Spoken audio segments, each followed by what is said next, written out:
మన్మధుడు ప్రార్థన చేయడం సాధ్యం కాదు, రతీదేవి ప్రార్థన చేసింది. అసలు లోకములలో ఎవ్వరూ ఊహించలేనటువంటి పరమాద్భుతమైన శక్తిని ఆవిడ తన అపాంగత్వే లబ్ధ అంటారు శంకర భగవత్పాదులు.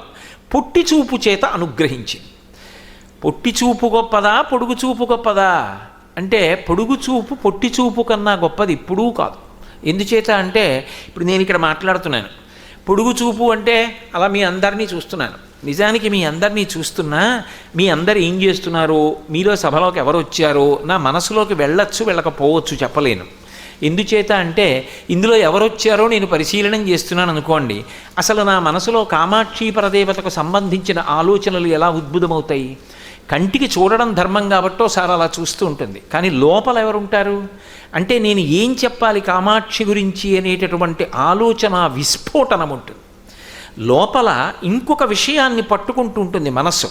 పైకి ధర్మం కాబట్టి కన్ను తిరుగుతూ ఉంటుంది. ఇప్పుడు లోపల ఉన్నటువంటిది ఏది ఉందో అది లగ్నమవుతుంది.